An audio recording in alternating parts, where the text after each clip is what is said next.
Hola a todos, bienvenidos a un nuevo episodio de Contratapas Podcast.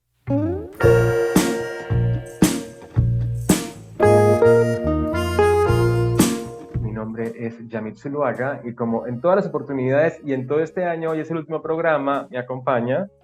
Florencia Puddington, hola Jam. Hola Flor, hemos sobrevivido a un año más de lecturas intensivas, un año lleno de mucha variación lectora, ¿no? Literatura nacional argentina, literatura japonesa, italiana, americana, bueno, y también te quería preguntar eso, ¿no? Impresión así de las lecturas del 2023. Sí, estamos ahí en el borde del fin de año. Yo cada vez que llega esta época digo, ay, no puedo creer que otro año hicimos el podcast y lo aguantamos y lo sostuvimos contra todo pronóstico, metiéndolo entre medio de nuestras actividades, que no son pocas, leyendo un montón, así que bueno, siempre me agarra así como la emoción de, ay, qué lindo que es leer. Ojalá nos pagaran muchos dólares por Oh, esto, pero bueno. sería genial, sería genial. Sería- Y hoy es nuestro último el libro del año, pero también del último ciclo que fue dedicado a la literatura japonesa. Y hoy nos acompaña pues, un invitado también muy especial. Él vive en México, es Adrián Ibarra. Él es historiador e internacionalista, es docente, amante de la cultura japonesa.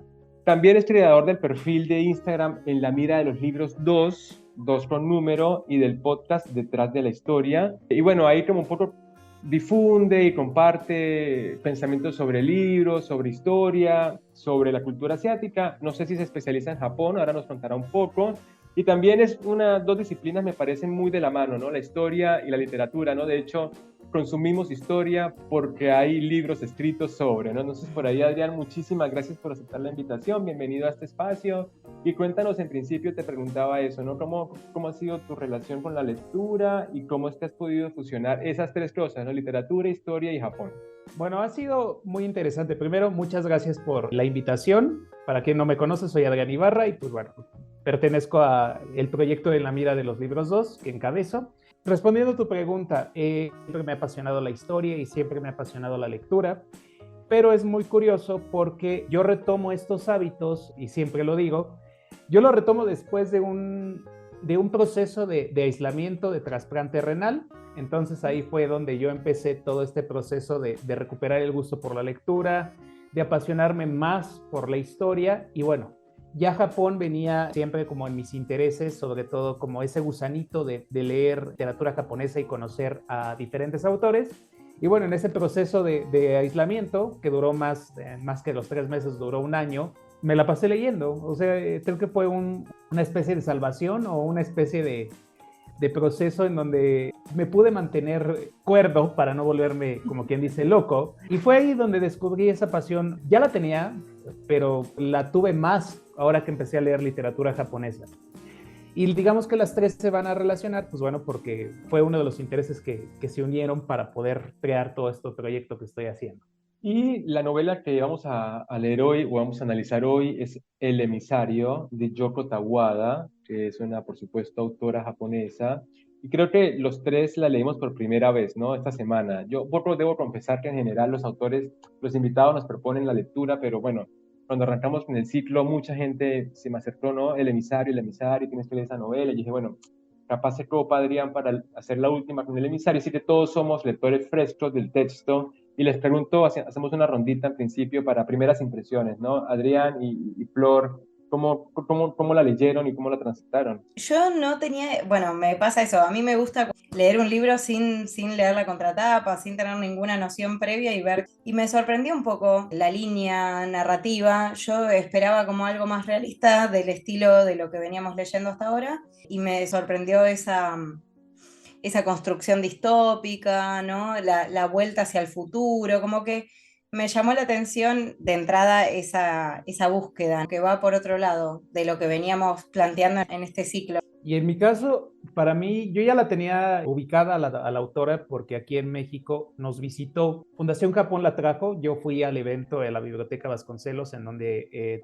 ustedes tuvieron la oportunidad también de, bueno, algunos de los invitados que han tenido en este ciclo de episodios fueron justamente también a ver a la autora y para mí fue algo completamente que ya estaba esperando, ¿no? Que es ciencia ficción. La lectura fue bastante interesante, aunque tengo algunas, no puedo decir discrepancias, pero sí tengo algunas comentarios que hacer que siento que me hubiera gustado que terminara de otra forma, ¿no? Pero bueno, ya lo estaremos abordando en esto. Algo interesante justamente es esto, ¿no? Como Yoko Tawada no se considera una autora de ciencia ficción, sino más bien ella comenta que pues, el género la ubicaron en Inglaterra, si no mal recuerdo, a ella la ubicaron en una librería como de ese género, aunque no lo es. Ella siempre trata de elegir las historias mientras lo va pensando y trata de adecuarse a la realidad. Ahorita recuerdo algunas de mis notas y en la biblioteca, bueno, en el evento de la Biblioteca Vasconcelos, ella comenta eso, que justamente este libro refleja un aspecto importante de la cultura japonesa, ¿no? Que tiene que ver con la edad de las personas mayores y los jóvenes. Las personas mayores son sanas y los jóvenes actualmente están enfermos. Tal cual, eso es una impresión interesante y por ahí yo empezaría también diciendo que es interesante esto que dices del género, ¿no? Porque también como categorizar como literatura japonesa un montón de textos también es algo muy arbitrario, también es algo muy caprichoso, ¿no? De la crítica y de uno, ¿no? Porque en todo caso, porque el autor sea Japón, no necesariamente nos brinda ningún código de lectura. Y luego también es cierto que la autora, que Yoko, es una mujer que atravesó la academia a partir de la literatura, ¿no? Ella estudia letras, se especializa en literatura rusa, también inglesa, creo. Entonces también hay como toda una configuración crítica de cómo es percibida, ¿no? De pronto otro autor le tiene menos en cuidado este tipo de especificaciones, pero lo que sí creo es que por lo menos, si bien puede que no sea ciencia ficción como el género tan estereotipado, también se acerca un poco a la distopía, también se acerca un poco al género fantástico, también se acerca un poco al costumbrismo, ¿no? Hoy se permite leer como estas novelas desde muchísimas vertientes críticas sin que necesariamente se etiquete como una sola, ¿no? Esa fue la impresión que me dio, porque al principio yo decía, pero qué novela tan extraña, porque en todo caso es paisajista la novela, ¿no? Lo que hace durante todo el texto es describirnos la sociedad futurista en la que vive. Y por ahí, en la descripción tras descripción, yo ya uno se empezaba como a aburrir porque era mucha información, mucha data que por ahí no iba a ser relevante en el futuro, o sí, uno clasificaba por ahí cosas, pero luego uno se perdía, ¿no? Entonces por ahí esa fue mi impresión.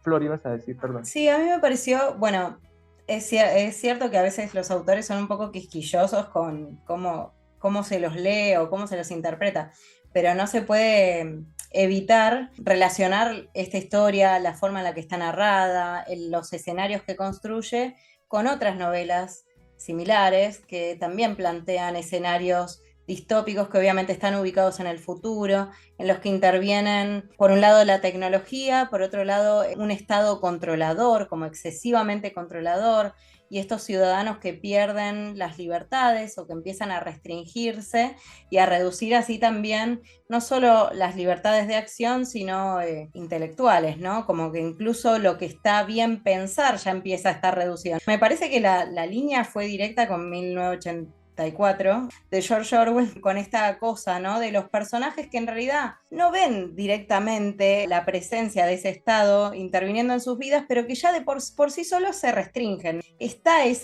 como ese aura controlador en la vida de los personajes. Y también esta cosa que es muy distópica de exacerbar problemas del presente, como exagerarlos para llevarlos a un futuro en el que, bueno, en que la vida se vuelve muy dramática, ¿no? A partir de en realidad elementos que ya los percibimos en la actualidad, que creo que eso es lo que vos mencionabas, Adrián, recién, ¿no? Como que ella identifica problemas del presente, algo que tiene que ver con la longevidad, que es verdad, o sea, todavía no empezamos a hablar de la historia, pero lo que vemos es una situación un poco extraña, así, difícil, porque ya arranca contándonos que el personaje es bisabuelo de un niño que está criando. Ya ahí ya tenemos un primer elemento distorsivo, que hay personajes que viven 150 años o más y que llevan una vida vital, no es que están como vegetales en un geriátrico, sino que al revés, todo lo que es trabajo físico lo llevan adelante estas personas y a la vez vemos como, bueno, un declive generacional que lleva a que estos niños que están entre 6 y 7 años, por ahí, estas generaciones más jóvenes, en realidad físicamente están destruidas.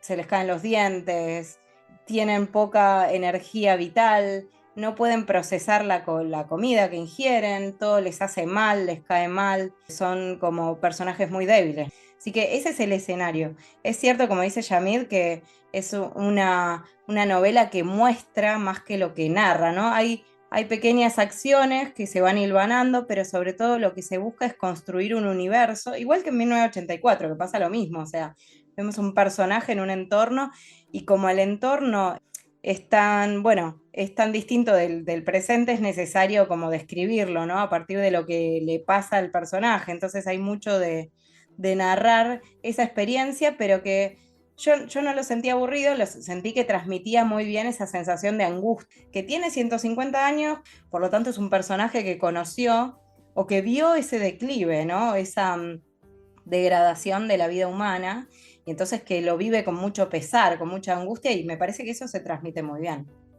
Y no solo eso, sino también creo que, bueno, primero, el primer comentario que haría es que esta historia me recuerda mucho a otra de novela japonesa, que es de Yoko Ogawa, que es La policía de la memoria.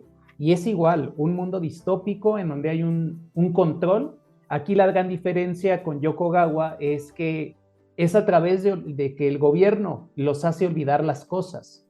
O sea, todos los recuerdos, todos los objetos se van olvidando, van en desuso y la sociedad en cierta forma, bueno, le cuesta trabajo, es como esa incertidumbre. Lo mismo pasa con el emisario. Hay una incertidumbre constante en donde este narrador, bueno, Yoshiro, que es el señor de 115 años, si no me recuerdo, es quien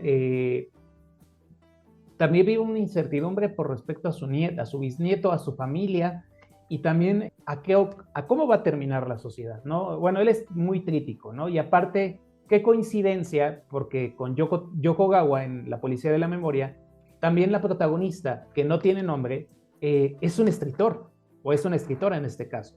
Y aquí en El emisario, bueno, es lo mismo, es un escritor de novelas que al final de cuentas, pues no vive muy bien, que digamos. O sea, como que son casi lo mismo. A mí algo que me llama mucho la atención, o que toman referencia a estas dos autoras, las dos Yoko Tawada y Yoko Ogawa, es sobre todo esta parte del aislamiento de Japón, que bueno, ya viene desde antes del periodo Meiji, que es cuando se da la apertura, pero se da un aislamiento muy fuerte y las dos novelas están impregnadas de eso, y esta novela del emisario lo vuelve a plantear.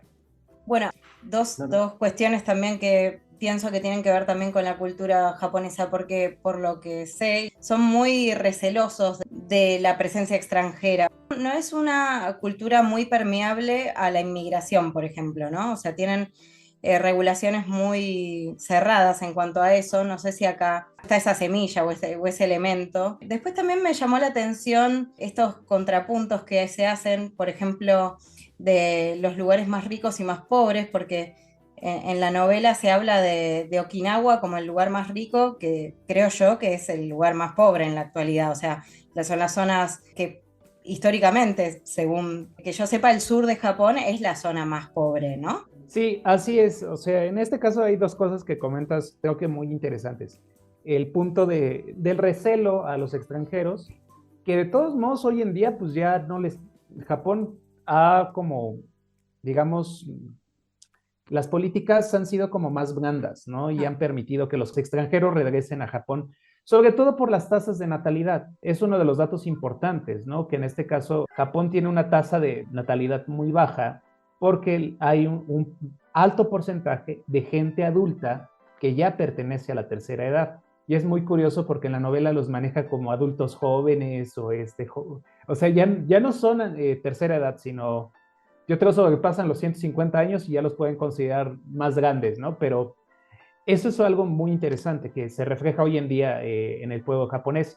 Y la otra parte de la zona de Okinawa, ¿no? Que es la parte pobre, podría ser, pero también últimamente Okinawa es una de las zonas más turísticas que tiene Japón, sobre todo porque es la playa y toda esta parte turística bastante interesante, pero sí, parte del sur de Japón vemos las diferencias, ¿no?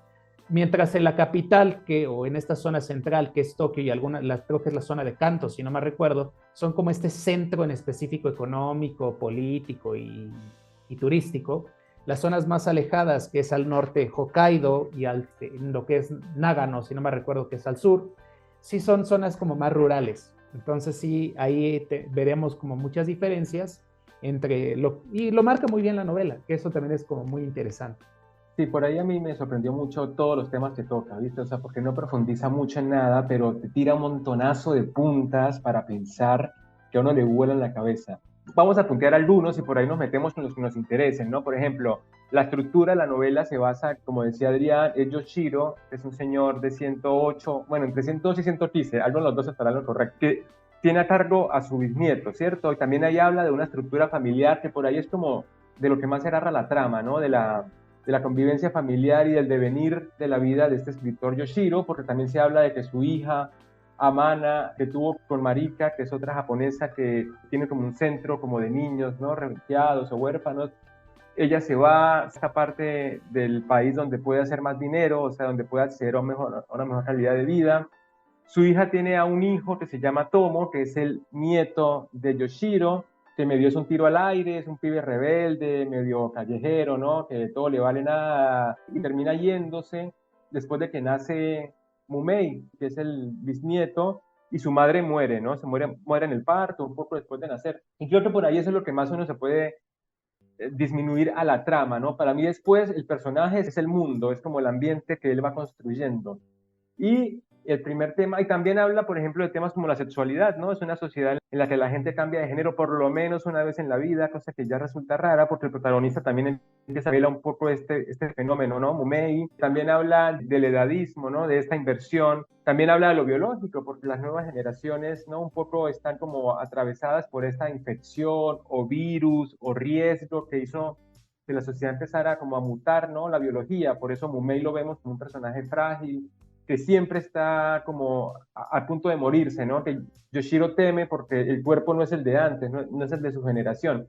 Pero específicamente me gusta el hecho de que Yoshiro es el optimista, ¿no? Todos los demás viven la sociedad como pum para abajo, es lo que vivimos hoy, ¿viste? Los abuelos están como súper alegres, como en la joda, en la fiesta, y por ahí las generaciones más jóvenes son las que ven el mundo más crítico por la contaminación, por el futuro, por la presión social, por la salud mental, por la ansiedad. Hay un párrafo muy al final del libro que le voy a leer que me gusta mucho porque dice: la generación de Mumei tenía el don de no desmoralizarse. Una vez más, los que se lamentaban eran los mayores. A sus 115 años, Yoshiro seguía conservándose bien físicamente y seguía alquilando un perro todas las mañanas para salir a correr a lo novia a la fuga. Exprimía un zumo de naranja para Mumei, cortaba la verdura en trocitos, se cargaba la mochila a la espalda e iba a comprar el mercado sin intermediarios dando un paseo. Pasaba un trapo por la superficie de la cómoda y escribía postales a su hija, lavaba a mano la ropa interior en la pila y por la noche sacaba la caja de la costura y creaba ropa original para su bisnieto. También hay como una cosa de posición, ¿no? De posición anímica de los personajes, teniendo los de la mitad como los más deprimentes, que es su hija y por ahí su nieto, ¿no? Y por ahí él y su bisnieto como la luz, ¿no? Como la luz de esperanza en la novela, o lo vi como de esa forma, no sé ustedes qué pensarán. Yo lo vi eso también, pero me parece que pensé también, Mumei es el que no conoció otra cosa. También eso le da cierta, bueno, actitud distinta, porque este es el mundo que él conoce. Estas son las condiciones, con estas limitaciones. No vio otro estilo. Para mí, lo que lo pone mal a nuestro protagonista, Yoshiro, es justamente haber sido testigo de la degradación de la sociedad. Por lo menos así lo vio yo. Algo que me llama la atención es que en la contraportada nos pone que Mumei es el protagonista y que es un adolescente, ¿no? Pero en realidad lo que está diciendo la contraportada no es cierto. O sea, estamos viendo que Mumei es un niño y ya más o menos por ahí de las últimas fases de la historia es cuando Mumei se convierte en un adolescente. Pero todo el peso recae en Yoshiro. Yoshiro, sobre todo, algo que me fascina de este personaje, no es solo esta capacidad positiva que tiene que es creo que uno de estos personajes que también, aparte de ver el devenir de la sociedad, también es crítico a la misma. Él hace crítica a través de, a lo mejor en la narración lo hace, pero como escritor existe la censura. Si no me recuerdo, creo que él propone un artículo a un periódico referente a un aspecto como una crítica al gobierno y lo rechazan. Y a partir de ahí su vida empieza en declive, o sea, como esta carrera exitosa, podemos decirlo así, de escritor. Y también creo que ese aspecto es como muy llamativo de la historia. Y aparte, bueno, creo que algo que se presenta es el aislamiento, que a mí me gustó mucho es ese aislamiento, ¿no? Y creo que esta novela llegó en el momento justo de que pasamos por una pandemia bastante fuerte y que, bueno, también siento que refleja un poco esas situaciones que se viven hoy en día. También Yoshiro es el personaje con el que se puede contrastar el pasado y el presente, ¿no? Porque sí que el tono es muy... Yoshiro recordaba que cuando era pequeño veía televisión y ahora pues la tecnología está en declive, no hay televisión. Yoshiro se acordaba de esta comida, de la fruta que comía cuando estaba adolescente y su mamá le daba y ahora no existen ese tipo de alimentos. Capaz es el personaje más posible para ampliar el rango de discusión sobre el cambio societario, ¿no? Cosa que en Mumei no está, como dice Flor, porque es un ser nuevo, pero que aún entiende de sufrimiento, aunque me parece que lo vive de manera más tranquila, pero sí que lo comprende, no tiene una visión de que algo está mal. Sí, a mí con eso del aislamiento me pareció que tenía como dos puntas. Bueno, por un lado el control, como aparece de nuevo lo mismo que en 1984, me hace acordar mucho de ese libro. Esta idea de que hay un enemigo externo, de que cada país se vale por sí mismo, que en realidad nadie puede constatar si esto es así porque la comunicación está cortada o está intervenida. Nadie puede saber si esto es efectivamente así. Internet no existe más y dentro de Japón también las regiones están como cortadas y es difícil transitar de un lugar a otro, ya moverse dentro de la misma provincia es difícil y más ir a otro lugar, hay muchas limitaciones, no se permite que cualquier ciudadano vaya a cualquier otro lugar. Bueno, está toda esa cuestión como una forma de control de la población. Pero también se habla de una degradación en las relaciones interpersonales, como que cuando, por ejemplo, Yoshiro cuenta cómo fue su relación con su esposa o cómo se concibió ese amor, bueno, eso se da de una manera muy rara, ¿no? O sea, ya como si gradualmente se hubieran roto también las vías de contacto entre personas y se hubieran transformado en intercambios muy superficiales. Eso también aparecía en 1984. O sea, como una forma también de control. La conversación íntima, el vínculo íntimo está muy limitado. A mí me subrayó una parte que me llamó mucho la atención que decía, Yoshiro decía, bueno, cuando tenés una pareja es muy difícil hablar sinceramente. Y yo decía, todo lo contrario, ¿no? Se supone que en una pareja uno puede blanquear con relativa honestidad las emociones y los sentimientos. Entonces es como que se quiebra todo tipo de vínculo íntimo. Y bueno, él se conoció en una protesta, pero ya ni se acuerda de qué era la protesta, ¿no? Uno imagina como esa progresión en cierta actitud de la población bueno, que fue mermando, ¿no? Que en algún momento por ahí había un rechazo a este control o a los cambios políticos y sociales y que en algún momento eso, bueno, caducó. O sea, Yoshiro es incapaz de sostener ese vínculo con su pareja, tampoco tiene una buena relación con su hija, menos con su nieto Tomo, y bueno, logra por ahí algún puente de comunicación con este bisnieto, finalmente. Esa es otra característica de la sociedad japonesa. Bueno, hoy en día sabemos que a los japoneses les cuesta mucho trabajo como mostrar los sentimientos a las demás personas y creo que eso también se refleja aquí en la novela. Algo interesante es de toda esta degradación familiar, es que los tres personajes, Mariko, Amana y Tomo, si no me recuerdo que son los familiares directos, los tres se van y están en distintas partes y la única comunicación que va a tener Yoshiro con ellos, sobre todo con Amana y con Tomo, pues es a través de las cartas, ¿no? Ya ni siquiera es un teléfono. Ahí también es interesante ver cómo el uso de todos los electrodomésticos o de la tecnología se desusa completamente de la sociedad, ¿no? Es como un regreso a lo básico, a ciertas cosas que como seres humanos necesitábamos. Bueno, en este caso a mí se me viene mucho a la mente. Y también algo que también se marca es el desuso de las palabras. Todas las palabras extranjeras, sobre todo las, según, bueno, da a entender que son palabras en inglés, se eliminan o se sustituyen por otra forma de decirlo en japonés. Algo que igual a mí también me remite a la novela de Yoko Gawa, que es La policía de la memoria, ¿no? Las palabras o los objetos van desapareciendo. Y es una forma muy interesante porque aquí es la misma policía o el mismo gobierno quien selecciona los objetos que va a deshacerse.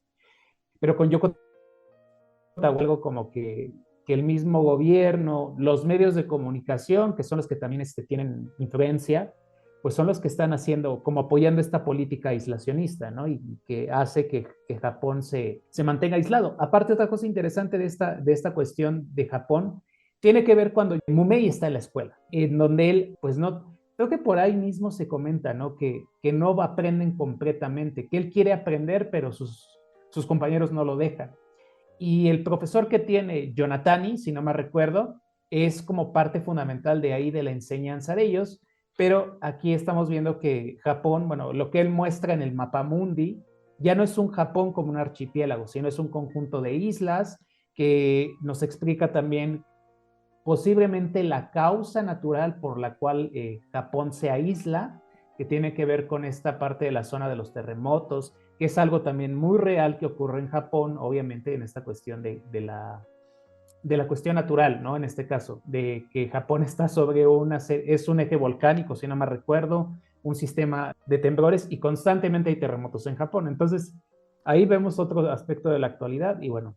Y también pone como en evidencia la contradicción de la sociedad, ¿no? A mí me gusta mucho como parodia ciertas cosas, que dice, bueno, que antes, por ejemplo, te recomendaba el médico en el diario que usar un aparato, la radio, por ejemplo, era bueno para la salud, pero a los 2 días aparecía otro diciendo que no era bueno para la salud, al contrario, era contradictorio. Luego aparecía alguien diciendo que los niños deberían comer, no sé, más naranjas, y el otro día aparecía la sociedad pediátrica diciendo que no. No hay como una cosa de cómo se pone en juego la información que transita en la sociedad y un poco habla de lo que decía Flor, porque en este caso, como lo decías tú, Adrián, como que Japón se separa mucho más del continente y también eso permite que se puedan aislar de forma más, ¿no? Más dramática, pero al mismo tiempo no se sabe si en el resto del mundo también han sufrido este tipo de mutaciones biológicas o de afectaciones o es como una forma de control social, ¿no? Que también es muy interesante porque también ahí remite al nombre del emisario. El emisario va de que eligen a ciertos niños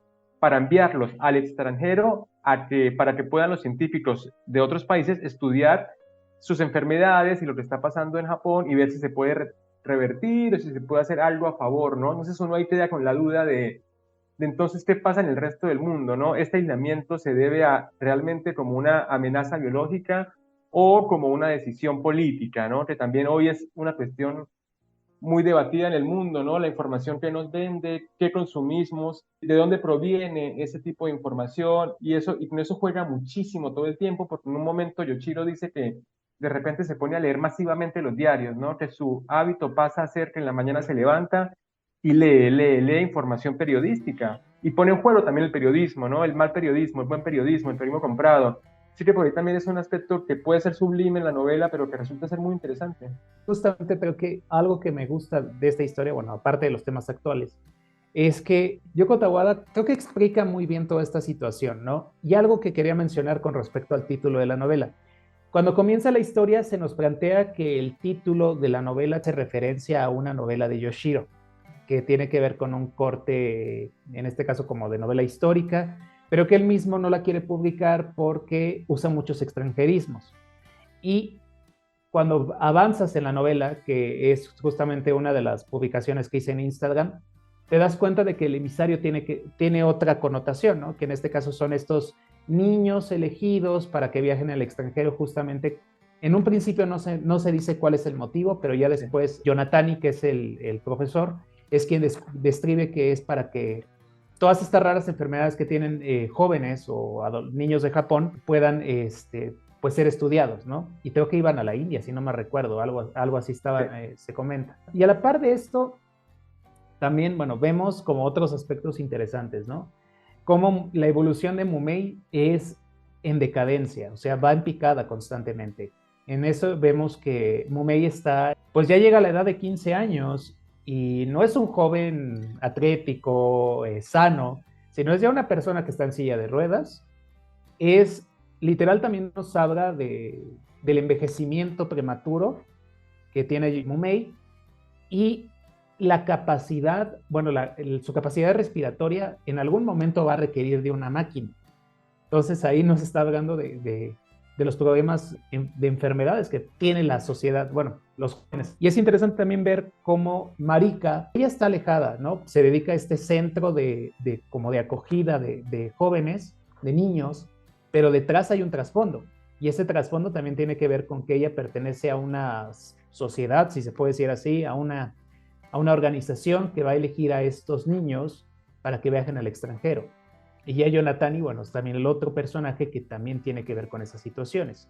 Pero es muy interesante porque esta sociedad o esta organización no tiene una marca, no tiene como un papel, sino específicamente es una organización no gubernamental debajo del agua, que al final de cuentas también ellos políticamente saben que el gobierno no les impide viajar al extranjero, pero hay una serie de políticas que hacen constantemente, que hay constantes cambios en las políticas y que hoy en día también creo que es un tema que vemos hoy en nuestros países, esa idea de hay una política que no les parece a los gobernantes y automáticamente pues la quieren cambiar, ¿no? Sin afán, ahorita sin afán de la audiencia hacer mención a cuestiones que estamos pasando en países latinoamericanos. Sí, por ahí también yo quería hablar un poco de la megaestructura, ¿no? La forma en que está confeccionada la novela, porque a mí sí me pareció y me dio la sensación de ser una gran introducción, un gran primer capítulo de una serie, ¿no? Porque todo este gasto en descripción del mundo nos permite, ¿no? Como tener herramientas para pensar en posibles continuaciones. Y de hecho el final de la novela nos propone eso, ¿no? Al final un poco Mumei se copa muchísimo con la idea de ser emisario y parece que va a pasar. Bueno, esto ciertamente tendrá una segunda parte que es Mumei, ¿no? En la India, ¿no? Como una serie narrativa que da pie para que siga, pero capaz lo deja ahí y también eso me pareció un poco frustrante, ¿no? No se preocupa mucho la autora en complacer a los lectores o en ahorrarles tramos de la novela que puedan ser como repetitivos o que puedan ser un poco densos en cuanto ¿no? al nivel de descripción. Y también es válido, pero eso, ¿no? Lo sentí como una gran introducción, como lo que hace Ursula Le Guin, que cada novela va armando una fracción de su ecumen, ¿no? De su universo. Y acá me parece que uno se queda con un montón de hambre para saber primero si Mumei al final qué le pasa, ¿no? Porque tiene como una cuestión ahí abrupta en la última línea, aparte ni siquiera uno se la ve venir.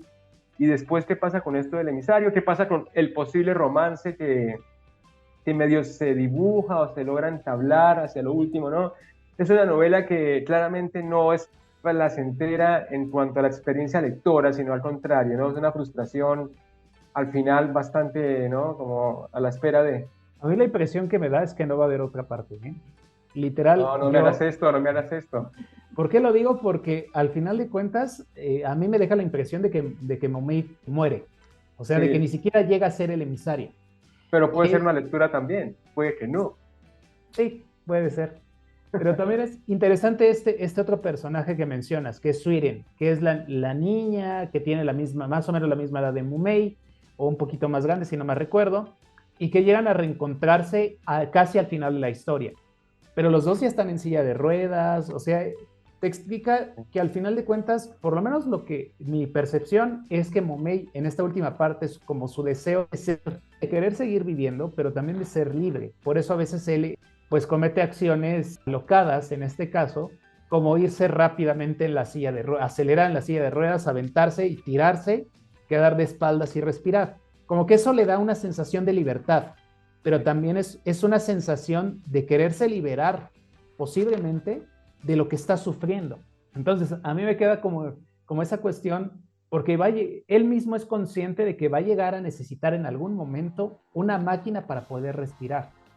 Entonces, creo que aquí vemos como dos lecturas diferentes, ¿no? A lo mejor está disfrazada esa lectura en el sentido de decir que él ya no quiere vivir, que él ya no quiere sufrir. Claro. Entonces, para mí también está ese contraste de los que hablamos recién, ¿no? Porque es una sociedad desprendida de lo electrónico, de lo eléctrico, pero a la vez vemos como que los niños son casi androides, ¿no? Porque necesitan una máquina para caminar, necesitan una máquina para respirar. A mí me dio la sensación de que el final apunta hacia ahí, ¿no? Hacia una nueva generación de niños androides, niños mitad hombre, mitad máquina, ¿no? Que lentamente van desprendiéndose de sus órganos o de la parte orgánica y van construyéndose de nuevo en estas, bueno, estos seres que viven gracias a las máquinas. Y pensé si no apuntaba hacia ahí, como a pensar que, bueno, este fantasma que se escucha bastante, de que, bueno, de que las máquinas van a, van a gobernarnos, o como a reforzar un poco esta idea o este temor. Y también me gustó, quiero rescatar algo que quedó un poco atrás en nuestra conversación, que es el tema del uso del vocabulario. Me interesó mucho el énfasis que se hace en el lenguaje como forma de control también, que eso también está en 1984. En 1984 hay un personaje me encanta ese personaje, porque es un personaje muy inteligente y apasionado por el sistema. O sea, es increíble porque no es un personaje que es un personaje que entiende el funcionamiento y está como embelesado con que haya esa forma de control. Y es un personaje que trabaja en un departamento del Estado que lo que hace es reducir el vocabulario, ¿no? Y que cada vez la gente tenga menos palabras para hablar, porque justamente, bueno, reduce las capacidades intelectuales de esa manera.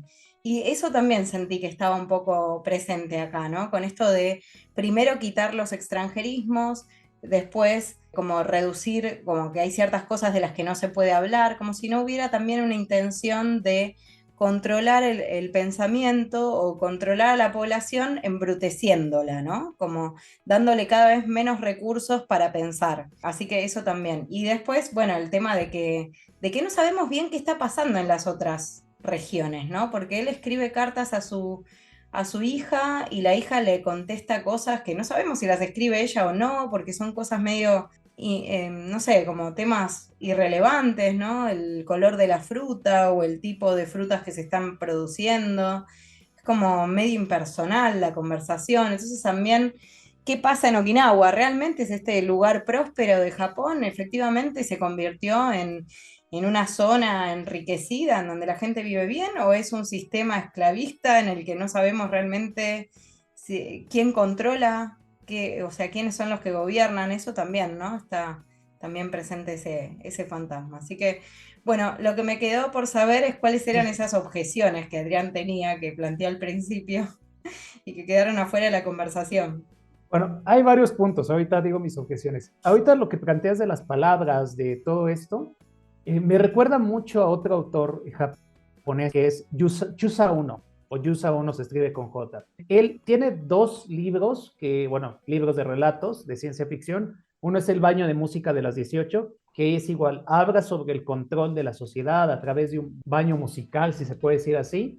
Y el otro es El país a través de las cenizas, si no me recuerdo, que nos habla mucho de esta parte que comentas de los niños androides, pero en este caso él lo plantea en un relato referente a la creación de otro tipo hablaba ya de trasplantes, hablaba de cuestiones que hoy en día ya ocurren, pero que es casi como la sustitución completa del cuerpo por una máquina. Claro. Entonces, ese autor se me hace también muy interesante, que bueno, ahorita, no me acordaba de él hasta que estoy revisando ahorita mis notas de las reseñas que hago, que justamente también puede decirse que Yoko Tawada como que hace alusión a estos temas, en donde la ciencia ficción es interesante, cómo podemos disfrazar lo que ocurre hoy en día en esta ciencia ficción. Yusa Ono es del año por ahí de principios del siglo XX, 1920, 1930. Y en ese momento apenas se estaba planteando lo de por ejemplo, el trasplante renal. Y hoy en día, pues bueno, ya ocurre un trasplante renal y actualmente escuchamos noticias de que están los trasplantes de no órganos humanos, sino de órganos de cerdos, ¿no? Genéticamente modificados. O la posibilidad de que sea un trasplante mecánico, que en algún futuro ya esto sea real. Entonces, hay como una visión hacia el futuro de lo que pueda pasar. Con esta novela que nos habla también las cuestiones de un poco la pandemia, creo que entra como anillo al dedo porque pues también nos puede hablar de qué pasa en cada país manteniéndose aislado. Yoko Tawada lo hace desde un sentido más hacia Japón, pero también me refleja un poco de lo que vivimos cada uno de nosotros en sus países respectivos con respecto a la pandemia, de que estuvimos aislados, de que no pudimos viajar, el uso del cubrebocas, que bueno, en cuestiones de Japón, pues ellos ya desde antes de la pandemia ya lo usaban. Y son cosas que me gustan de esta historia, ¿no? Y como lo dice la autora, reflejan la realidad que estamos viviendo, o parte de la realidad. Algunas de mis objeciones que yo tengo en la novela es justamente que No sabemos qué pasa con Yoshiro casi al final de la historia. Siento que la parte de Mumei tendría que haber sido un poquito más explotada, porque sigue siendo un personaje secundario casi toda la novela. Al final, sé que serán 20 páginas para terminar, es cuando le dan cierta relevancia al personaje. Y a mí me hubiera gustado saber qué pasa con otros personajes. O sea, al final de cuentas se nos dice que Tomo estuvo en un centro de rehabilitación, que tuvo que escapar porque se metió mucho esta cuestión de una secta, si no mal recuerdo. Bueno, da a entender que es una secta que es la que controla este tipo de lugares y escapa y se va a otra zona de Japón a trabajar en una fábrica y que tiene por lo menos alimento, casa y vestido, pero se mantiene alejado. O sea, ni siquiera se hace responsable de Momei. Y otro punto que me hubiera gustado que explotaran más, si en realidad Momei era hijo de Tomo, porque el mismo Tomo dice que quizá no sea su hijo. Creo que es interesante ver todo esto y aparte, por ejemplo, algo que comenta María es también esta parte de qué pasa con Okinawa. Yo siento que aquí Okinawa está controlado porque al final de cuentas Amana tarda en mandar la correspondencia y llega un momento en que ella no la manda. Entonces, como que esos pequeños cabos sueltos son mis objeciones que me dejan como de que hubiera disfrutado totalmente la novela en cierta forma y a lo mejor mi otra objeción sería es que no haya una segunda parte, que se quede así porque definitivamente para mí Momei muere. No, qué triste, chico, tampoco optimista. No, a mí sí, todo eso que dices, claro, viste, esos son como los indicios de una continuación, o sea, hay un montón de cabos sueltos, un montón de personajes un poco explotados, no muy superficialmente tratados, y yo para terminar también, diría un poco que el personaje de Yoshiro, o sea, me evoca muchísima nostalgia, me parece que es una cuestión de conciencia social, ¿no? Es como que todos vamos a ser Yoshiro, todos vamos a estar en este mundo en el que nos plantearemos cómo era antes tan diferente y en qué momento nos fuimos a la mierda tan rápido ¿no? y con tanta brutalidad. Porque sí que lo que más me dolió en la novela es ver que el bisabuelo no le parece que su vida longeva sea importante. Él dice, yo tengo ciento muchos años, pero es que a mí ya no me interesa tanto vivir. Lo que me parece terrible es que un pibe de 8 9 años, como su bisnieto, no vaya a tener esa oportunidad de crecer en un mundo potable, ¿no? En un mundo posible y capaz ahí me toca la fibra, la información circula, pero aún así por ahí seremos nosotros mitad máquinas, mitad robot y llegaremos a los 150 años, pero los que vengan más adelante van a experimentar una realidad realmente más horrorosa para nosotros, aunque lo vivan ellos como la única posible porque no hay comparación. Y creo que esa enseñanza sí que es, ¿no? Como que es una daga así por la mitad del corazón y que habla del mundo, ¿no? No solamente de Japón, sino de la experiencia humana en el presente. Para cerrar, diría que la cuestión de la contaminación también está ahí presente, no la mencionamos, no voy a ahondar en eso porque si no vamos a estar acá hablando sin parar, pero que también es un tema presente y es un poco el causal de la degradación, ¿no? También aparece el que me llamó la atención, como latinoamericana siempre siento que somos los únicos corruptos, pero se menciona o está esta cuestión del sistema político corrupto que habilitó cierta contaminación en desmedro de la vida o de la salud de la población, en fin, yo creo que hace a la degradación de la sociedad en general, ¿no? De la que se está hablando, desde distintas áreas o puntos, ¿no? En la comunicación, en la relación entre las personas, también esto de Tomo y un personaje dedicado al juego que no tiene ningún objetivo también me hace pensar en cierta porción de la población, lo hablamos en programas anteriores, que también lo vemos en nuestras sociedades, ¿no? Estas historias que hay de Japón de gente joven que decide no vivir o que decide aislarse y quedarse en su casa y no tener ningún lugar o cumplir ninguna función productiva para la sociedad. Bueno, nosotros los conocemos como los nini, que ni trabajan ni estudian, ¿no? Que son estas personas que están como vagabundeando en la sociedad, que no tienen ninguna aspiración, ¿no? Y también por ahí refleja como, bueno, ese sector de la población que queda como al margen del progreso y de la vida social, digamos, ¿no? Bueno, y yo cerraría con esta parte de que creo que en nuestra actualidad, en nuestros países, bueno, estamos viviendo un proceso de desintegración social. Cada vez vemos a la sociedad más, no sé si decirlo así, desunida, deshumanizada, ¿no? Que eso también lo refleja un poco en la misma novela, que cada uno de nosotros creo que estamos Creo que también me quedaría con eso, que presentamos máscaras, o sea, no presentamos nuestro verdadero rostro, sino somos diferentes máscaras ante diferentes tipos de sectores sociales. Y eso me recuerda mucho también a Osamu Dazai con el Indigno de Ser Humano, pero creo que esta novela refleja eso, ¿no? Que cada sector muestra una máscara. Vemos la pobreza, no se habla mucho de gente poderosa, bueno, más que el gobierno, pero no se habla como de gente rica que tenga todo el dominio. Se habla de compañías, en cierta forma, ¿no? Que son hasta las que le venden la tierra mal, ¿cómo se dice? Se vende una tierra mal dañada, o sea, contaminada, se la venden al propio gobierno japonés. Y el gobierno japonés, bueno, se dice gobierno japonés, ¿no? Y el propio gobierno japonés, a pesar de la crítica o la presión que genera la sociedad para que responda, él encuentra argumentos como para ocultar esa información. Y que también es una cuestión que hoy en día también ocurre en nuestros países en cuestiones del sector político.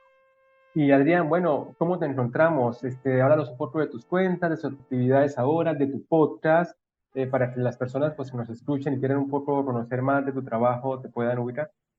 Bueno, me pueden encontrar en La Mira de los Libros 2, que es ahí en Instagram. Trabajo mucho esa plataforma. TikTok también está en La Mira de los Libros. Ahí subo pequeñas reseñas de libros. El podcast es Detrás de la Historia de los Libros. Está en las plataformas principales, Spotify, Apple, Google Podcast y creo que otra más. Ahorita estoy trabajando para poderlo subir a iVoox. Tengo una primera temporada que se ubica mucho en La Mira de Japón. Estoy trabajando en la segunda temporada en La Mira de Japón, que ya ahorita están saliendo capítulos especiales del club de lectura que tengo, que es La Ruta de los Libros, que también hacemos como una lectura de diferentes lecturas de países asiáticos. Y pues nada, o sea, en realidad ahorita acabo de terminar episodios de Japón que tienen que ver con traducción, que he tenido la fortuna de que haya varios traductores, entre ellos uno de sus invitados. Y pues seguimos grabando, y se vienen cosas interesantes para toda esta cuestión de seguir con Japón. Vale, pues muchísimas gracias, Adrián, y también a Flor, muchas gracias por este año y nos vemos el próximo año con Tratapas Podcast.